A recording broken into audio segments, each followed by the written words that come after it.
Thank you very much, Michael. On today's episode, Michael Daleo, sales consultant, trainer, and coach. Welcome. This is a very important episode because sales is one of the most, if not the most important skill set that anyone can have. So with that, just I'll give you the floor on the microphone. Tell us your story, who Michael is, and we'll go from there. I'll ask you a bunch of questions. I'm super excited. Thanks, Lisa. Great to be here. Appreciate the opportunity to speak with you and your audience. As you mentioned, I'm a sales consultant, trainer, and coach. I have my own company, SalesOrg Solutions LLC, but am also a certified partner of a leading international sales training and coaching firm, ASLAN Sales Training, out of the Atlanta area. And I work with companies across a wide range of industries and roles, supporting them at both sales leaders, sales managers on the front line, as well as sales representatives with skills workshops, ongoing coaching support, as well as process and strategic advisory services. And prior to doing so, I spent 20 plus years myself in the field in sales roles, primarily in the software, market intelligence, research, and consulting industries. So I've had a lot the opportunity to be exposed to a wide variety of industries across my career. And I bring that to my coaching and training that I do on behalf of other companies. Nice. And what are the things that you would say you focus on when training someone in terms of sales?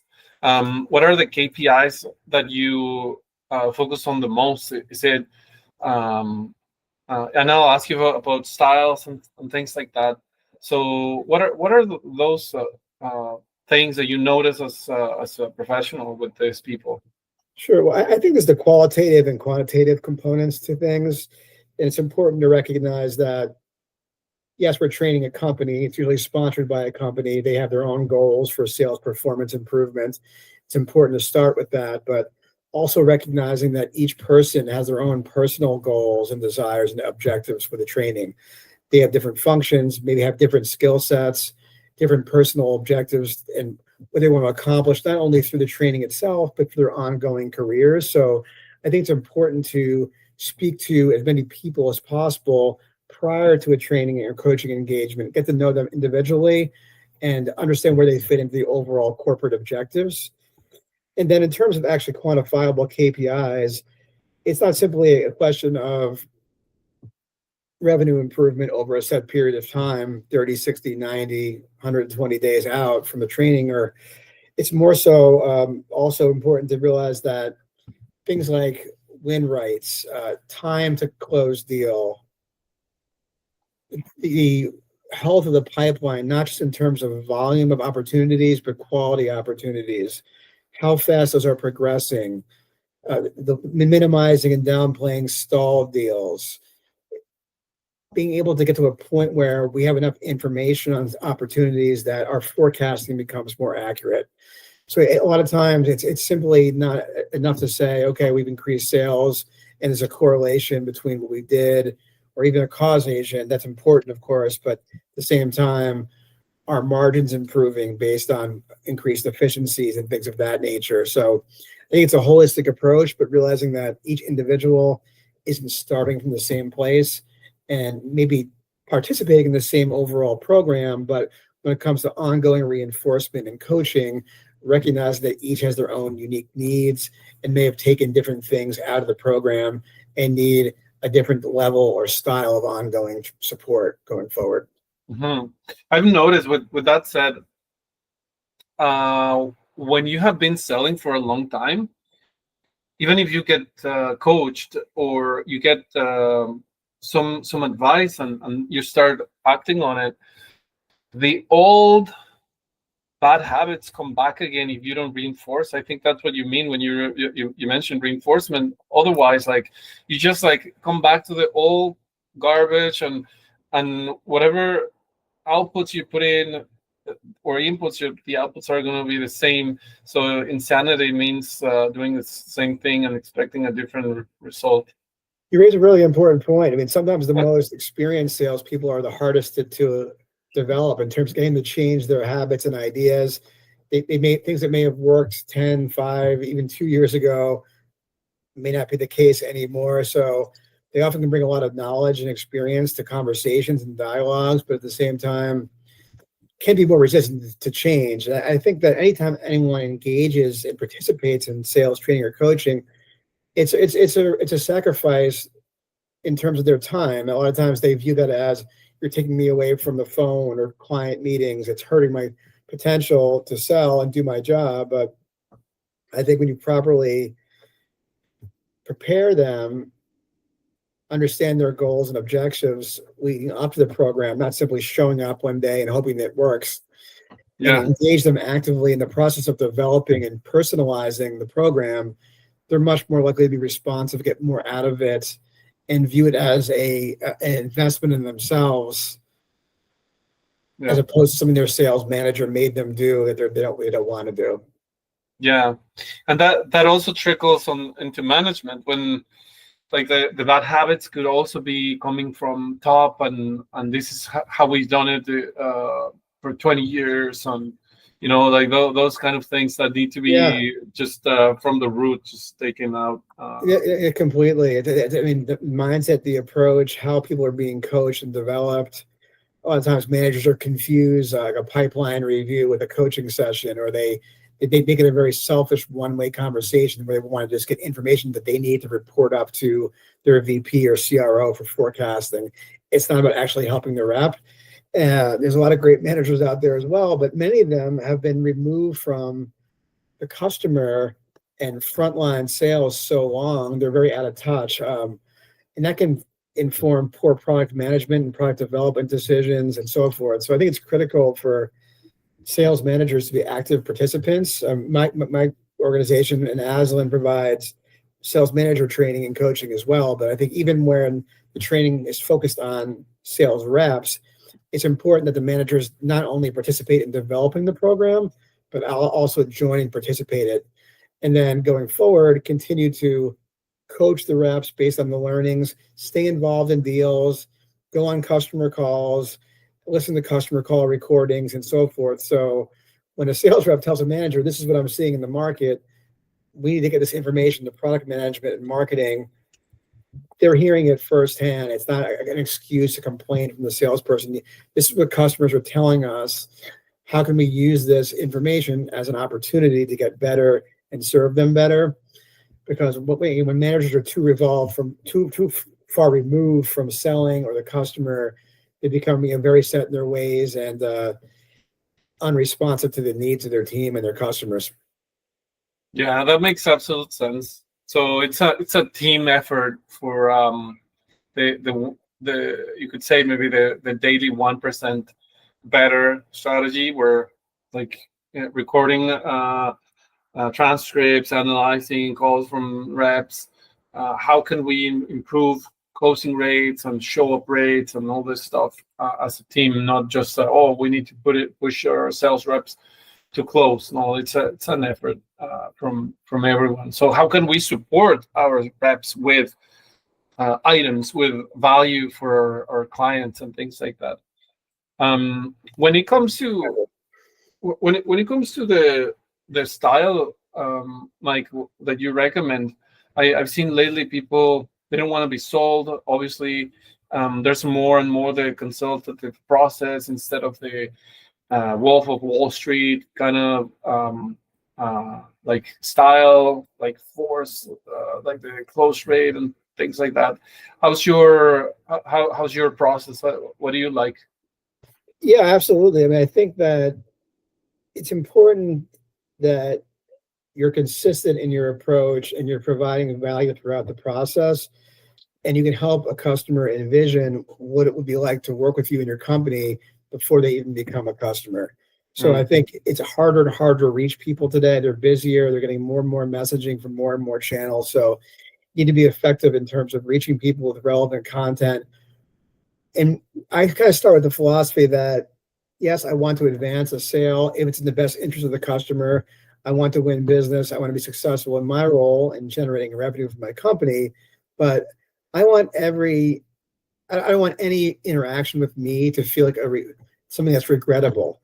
So even if a customer determines it's not the best fit for them, they still feel glad that I'm prepared. I had their best interest in mind, and speaking with me, maybe they learn something about how to approach a problem, or if nothing else, learned about my company's solution for the future, so that they walk away saying that was worth my time. And I Yeah. think sellers need to start with that mindset and approach that, what can I do to make this interaction worthwhile? And how can I secure meetings in ways that the prospect or customer feels comfortable and excited to talk to you, not just skeptical and showing up not what to expect. And I think setting expectations, having an agenda in place, and then following through on that is what really makes a difference. And that's what you talked about, win rates and avoiding opportunities dropping off, people no-show rates, things like that. That comes with preparation, providing value. If they respect you and they understand that you have their best interest in mind, they're much less likely to walk away from you, not show up, not respond, or ask you for a proposal and then not follow through on giving you an answer, things like that. Yeah, that makes sense. So we have seen that over and over with the last year versus this year. There's more no shows. If it's not done properly, there's more people saying no to outbound. But obviously, it makes sense is that since you mentioned there's more and more people just sending out messages and just more noise in the marketplace. It's just like so many distractions. People are just like busy with their things, even though you can provide value.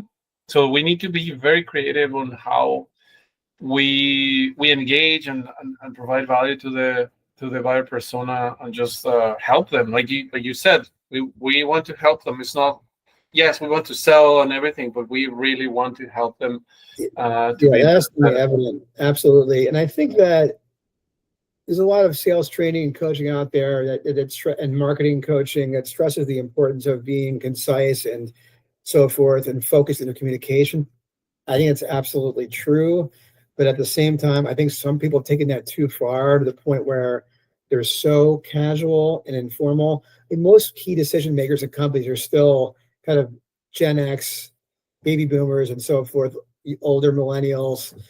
And they respect and appreciate, I think, proper language, whatever language you're communicating in, that its grammar is correct, it's to the point, it adds value, but it's also not so informal. And I think some younger sellers are a little bit too conversational and almost too informal to the point where they're not taken seriously by those more senior decision makers because they come off as lazy or unprepared or as unprofessional.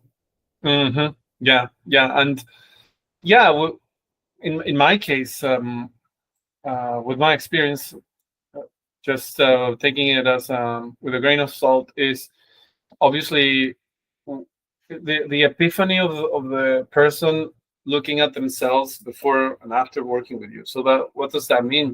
Like this is where you're at right now, and this is where you can be with the program that we have. So we are the bridge to make that happen. So that's how we position it. And like you said, like with like younger generations, people saying, "Oh yeah, too much information." It is also not helping to drive the conversation, because a confused person always says no. If someone is confused and someone is like, "Oh, this is complicated. Doesn't make sense," whatever, like, no, right? That's a good way to describe it. I completely agree. Yeah. In a sense of your experience with what you have seen or heard or experienced yourself with AI, have you noticed a shift on things like scripts or sales calls, analyzers, or things like that help make faster pivoting in the sales strategies that you're implementing to these companies in a way? Yeah, it's interesting. We at ASLAN, we actually developed an AI-powered tool for coaching to help reinforce our content and help people train themselves and get real-time feedback based on relevant scenarios to them. But in terms of actually selling and marketing services, I think the importance of marketing and sales integration and business development, kind of initial outbound, it is more important than ever. That's consistent messaging, and I think AI can help that. I mean, I think it was just today in the news this week that I believe it was SalesOrg perhaps has decided to eliminated their entire SDR, BDR team completely, and then they're into sales outreach and the outbound communication business. So it's a very telling sign. But I think that it can be very helpful to research companies and for initial messaging, crafting relevant initial sales and marketing outbound communications. But I think ultimately it's a great starting point, but I think it's a point in a sequence where it's critical that a live person takes over and really personalizes it. I think it's great for that second touch perhaps, but after that, it's important that the people take over, and it is pretty transparent these days. I mean, what is coming from a real person versus AI? People buy from people. People are not gonna buy from an AI. And yes, there's a SaaS component. Like, yes, I will buy software. I'll buy things that are like in my own perspective, and I can maybe interact with an AI to ask questions or whatever. But it's not the same. I will trust a person. I will ask them, hey, what kind of guarantees do you have that this will work for me and stuff. So, and I can negotiate. I can ask them stuff and just see like their reactions and notice like body language and things like that, where I can, okay, this guy is making sense and he really cares about my business. So yes, I'll pay the 10K that he's saying because I really want to help with them. I help them in my business, and I do have a gut feeling where this is going to be great, but that's never going to happen with AI, like you said. Never. Yeah, absolutely. And it's certainly, again, it creates a lot of efficiencies, but it's not a full solution by any means. And ultimately, I think you made the point before, buyers are more skeptical than ever.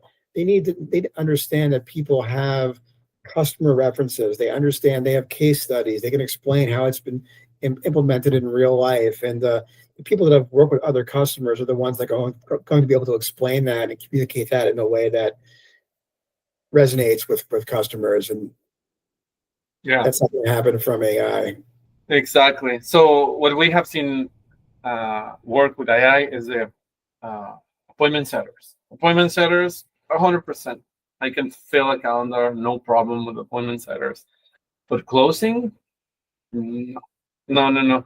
Especially high ticket, like medium high ticket. If it's a SaaS, if it's a low ticket, like yeah, they can buy from a webinar or a landing page or whatever. But it's not the same when we want to really like transform a business. Right. And I think it's more and more trends now towards back to full cycle account executive roles. And I think the AI can help with that appointment setting. And obviously, in many ways, account executives are higher cost than I say an SDR, BDR role. But if you think about how the SDR, BDR role can be scaled back, AI can be used. You need fewer of them, and if AI and maybe even fewer account executives. So there are ways to create efficiencies with it, but I think it's important to get experienced salespeople involved at the right point in time in a scale process. Yeah, and what thing that you mentioned, I think it's critical. Where imagine having you have a force of SDRs, and then you're having a massive influx of leads coming in. The problem is, let's think about the auto industry for a second, where they could be investing $10,000-$20,000 per month on ads, and they get like hundreds or thousands of leads. So they could be coming in at 3 a.m. They could be coming in at 1 p.m. So you never know as an SDR which one is a very serious person that is ready to buy, and there's, like they want to test drive, they are educated, whatever. So the perfect person to have a test drive with or to have a conversation with, you never know which one it is, and you're having like big hammer. So with AI, you can filter 100% of those leads, and then only the ones that are pre-filtered are the ones that are catered. So from 100 leads, maybe you have 10 very good ones. Those are the ones that you get the SDRs to follow up like a freaking dog after, and those are the ones that you're going to close, because they're buyers. They're finding prices with other competitors and things like that, where if you have everyone, all the humans with all the humans, like you get even a burnout with all the SDRs, because you don't know which one is a good one, and you might be low energy when you have a call with one that is like just quickly want to have the answer. If you take too much time to engage, or you're not you're not acting good on the conversation, and you're like, oh yeah, whatever, yeah, you want to come, okay, let me see, maybe I'll call you later, whatever. They will notice all these things, and you might lose sales on it. So there's power on enabling the human with the AI so that we can engage super quick, and then give them good leads and them to act upon them. So 100%. With that, is there anything else, Mike, that you will suggest someone watching this in terms of how to notice that there's something that they need in terms of coaching? They need, so how to what to see, what KPIs, or how do you tell that you need help as a business owner? Yeah, but I think in terms of thinking about individuals, it's kind of advocating for themselves. I think a lot of sales enablement teams and functions have failed or failed in the eyes of leadership because they haven't been able to quantify results and really don't have a clear mandate. Even if they are doing really good work internally, it's not always recognized properly. So I think a lot of sales organizations need to understand what they want to get out of sales enablement.